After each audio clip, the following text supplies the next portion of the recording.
verse 31 and 32.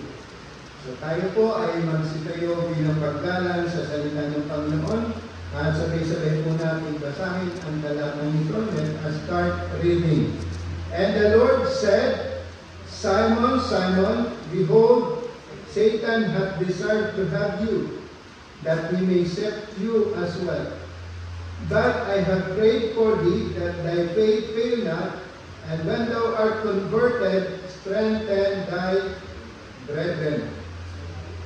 Luke chapter 22, verse 31 to 32. Let us pray. Lord, once again, I pray ikaw po ang maitaas, makita, mabigyan ng kaluguran sa aming pagtitipon. Panginoon Diyos, dalangin namin ang pangunguna ng iyong banal na Espiritu at ang iyong pagpapaunawa. Sa pangalan ng aming Panginoon Jesucristo, ito pong aming sakot dalangin. Amen. Okay, please be seated. Now, alam niyo po, isang katotohanan na sa buhay ng bawat isa po sa atin, bilang isang Kristiyano, ay yung meron po tayong mga pagdadaan ng mga pagsubok sa buhay. Amen?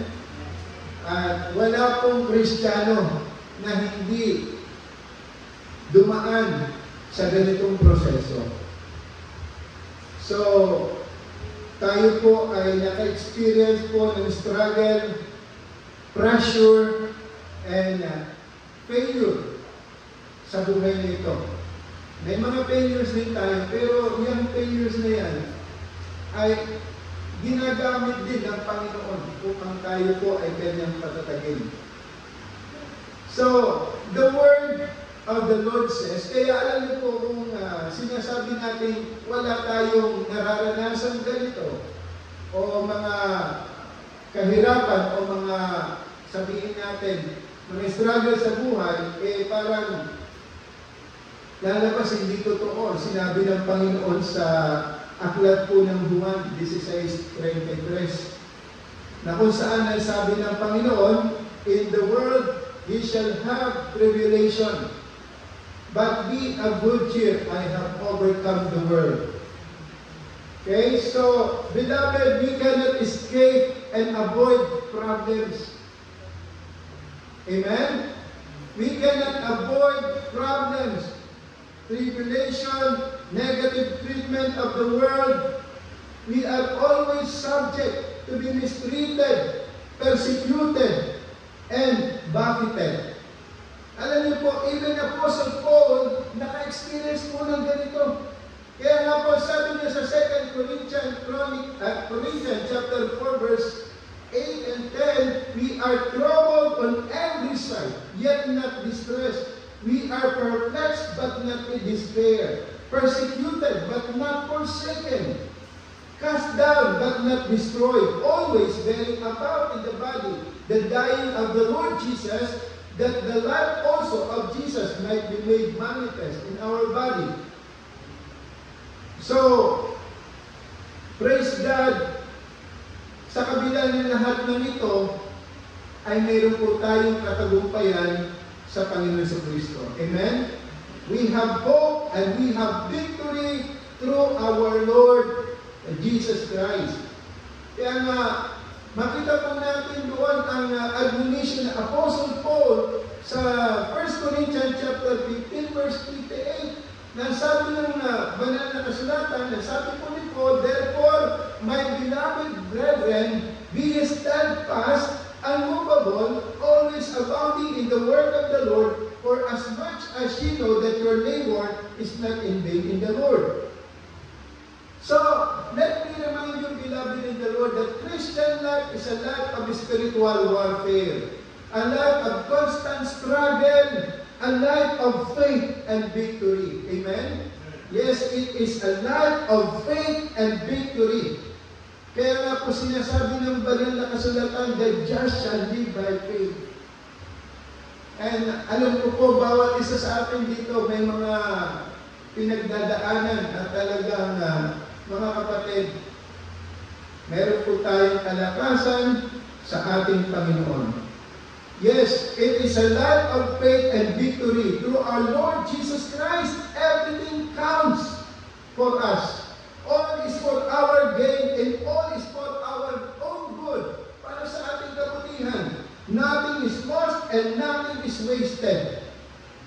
Kaya nga po sabi ng Romans chapter 8 verse 28, and we know that all things work together for good to them that love God, to them that love God, to them who are the called according to His purpose.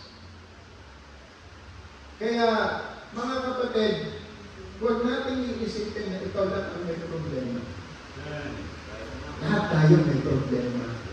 Yung pastor nyo may problema. Amen? Yung nakatayo sa inyo ngayon may problema.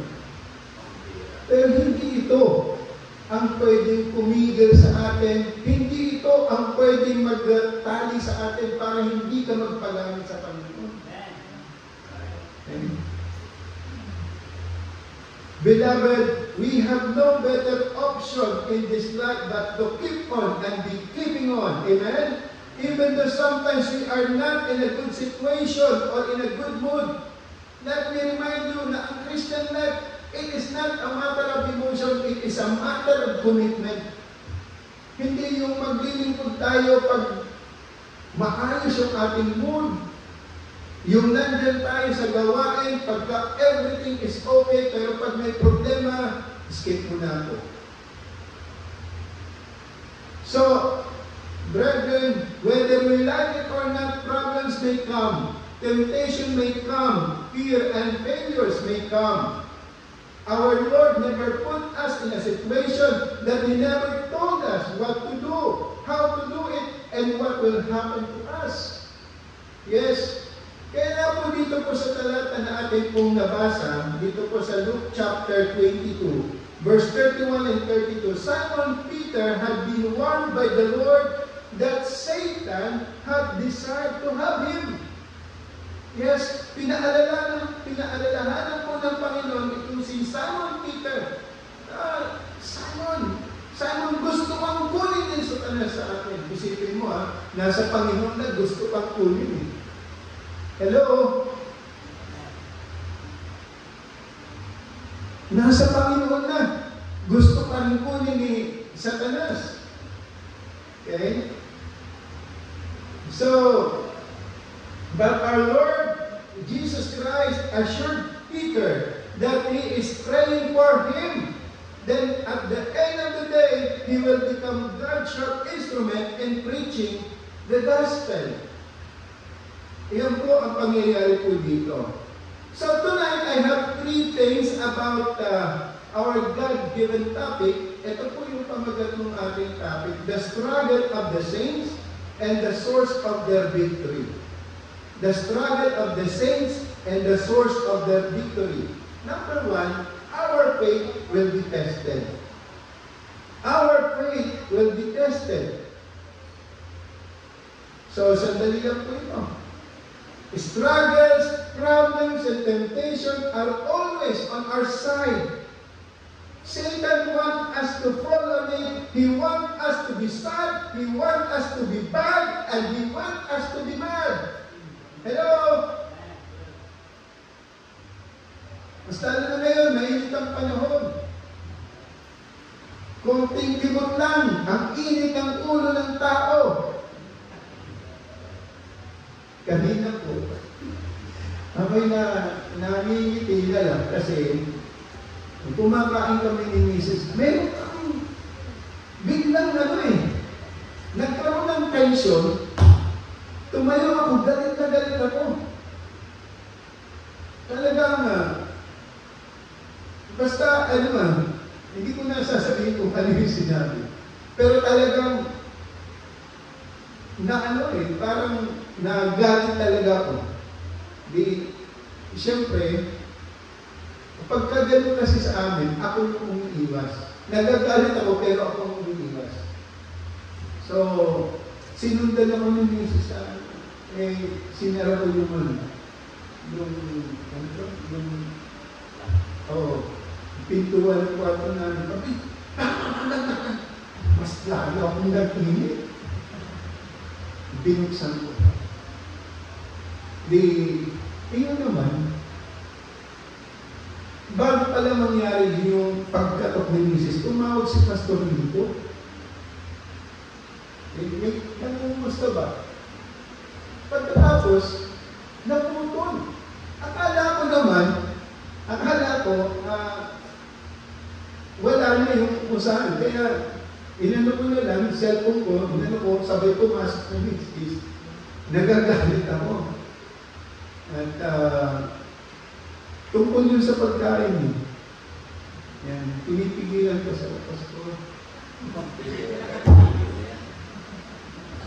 Walang kakwenta-kwenta, hindi walang kakwenta-kwenta yung pinagkanuan namin.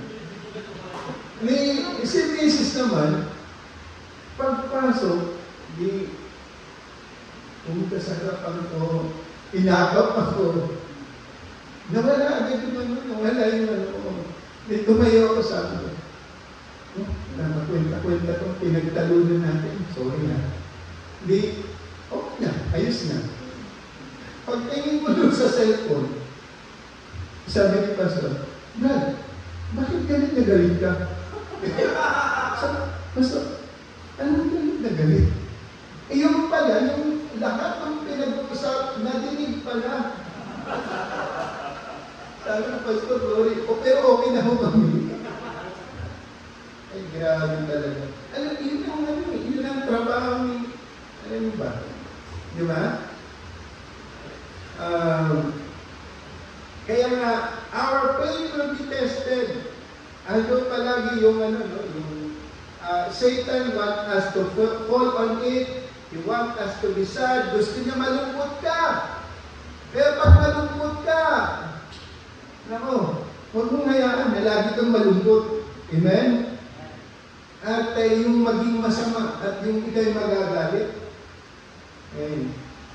So, hindi ko naman sinasabi na lahat ng galit ay, ano, pero most of the time, yung galit natin, nakakasira eh. Okay? Now, Satan used the system of the world, the enemies of the Lord. Ito yung mga ginagamit po ni Satan sa atin, no? Kasi, di ba, sabi ng Panginoon kay Simon, Satan has desired to have you. Pero hindi ganun kadali, no? Marami siyang instrumento para ikaw ay makuha ni Satanas mula sa kamay ng Panginoon. Pero ang lesson ko, mayroon tayong assurance of salvation, may pangako ang Panginoon, di ba? Na walang pwedeng makaagaw sa atin mula sa kamay ng Panginoon.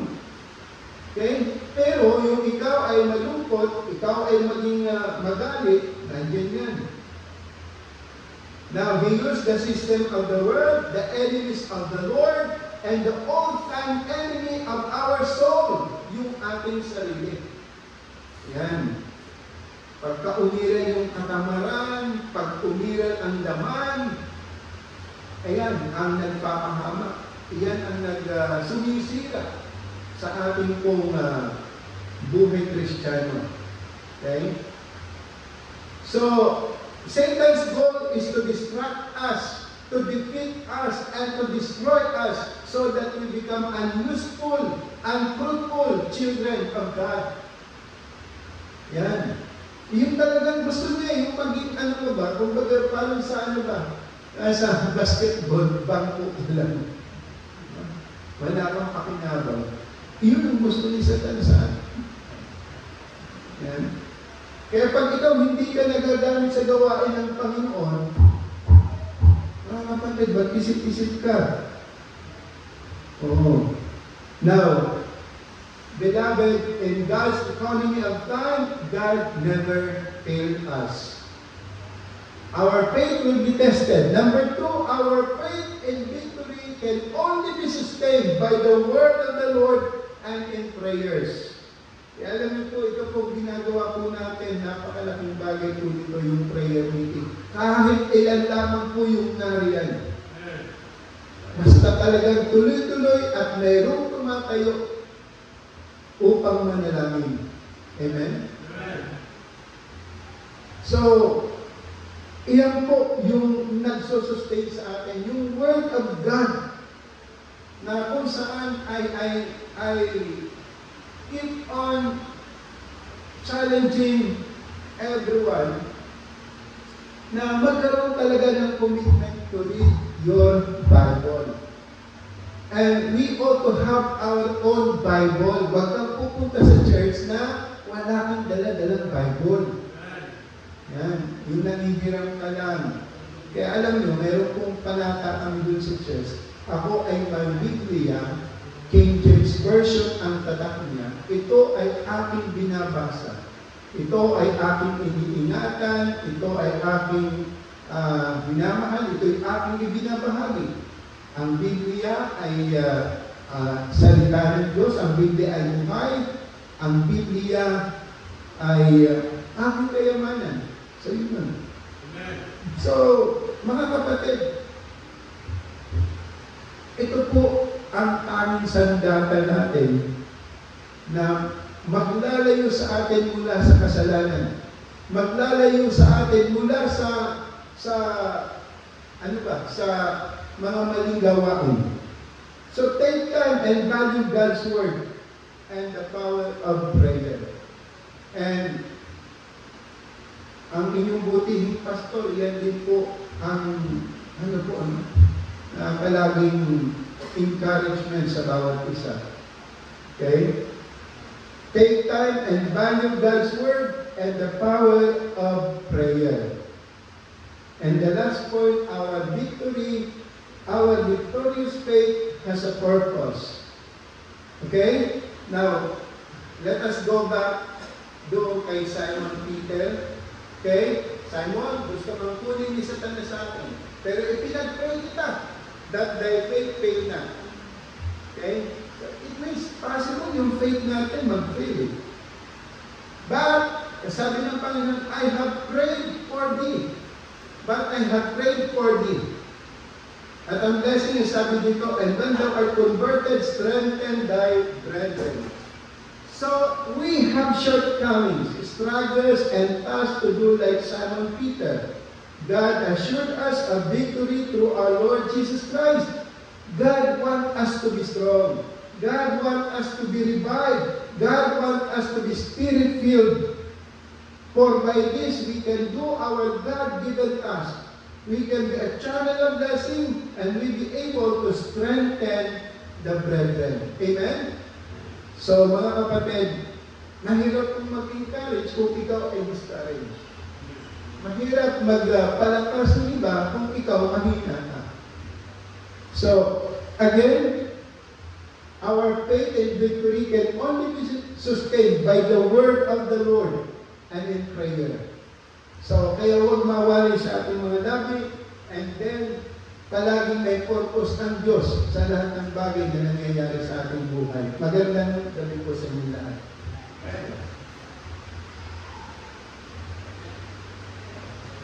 Let's all stand and let's pray. Our Heavenly Father, we thank you so much sa gabi ito. Salamat sa mensahero na kami po sa gabi ito ay nakalalahanan po, O Diyos. Huwag po namin sabihin sa sarili namin na kami po ay malakas.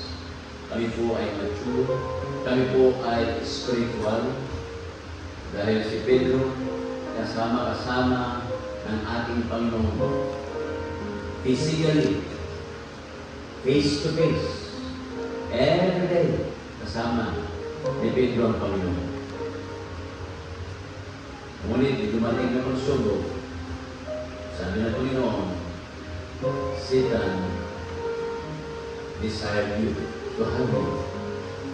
Dumarating sa punto ng buhay po natin, mga kapatid, na tayo po ay nandyan, naglilingkod sa kalagitnaan po ng heights ng paglilingkod po natin, sa kalagitnaan po na kung saan tayo masaya maglilingkod.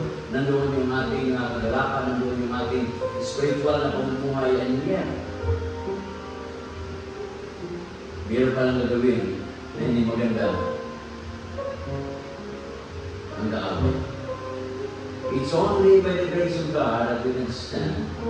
It's only by the grace of God that we can continue. And it's only by the grace of God that we reach this point.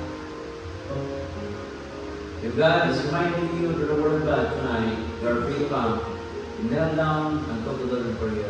Right now. Say good morning.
Thank you, Father, for the words tonight. And salamat po na kami po ay napalalahanan sa aming pong spiritual na pamumuhay. Sa aming po samantalang pag-iwalay, ingatan niyo po ang batay sa amin, ilis yung mga disgrasya, makita po ang batay sa amin na dapat patuloy na ganito sa inyo hanggang siguro ang pagbabalik. Mabatay na po namin na laging magpiyang ingatan niyo po sila o Diyos, mga nasa pag-aaral, bigyan ng katalinuhan. Yung mga patira po namin ang hinapalakasin ng tandaan, pag-imig. Yung mga patira po namin na engage po sa business, bless them o Father, bless their business. Halimbawa o Diyos, lahat po ng bagay sa amin dito ay patuloy na nanginigod sa inyo hanggang siguro ang pagbabalik. Lahat na po ang dalangin pinakasalamatan sa madaming sa panahon ng Kristo, sa aming Diyos kabaligtas. Amen. God bless us all.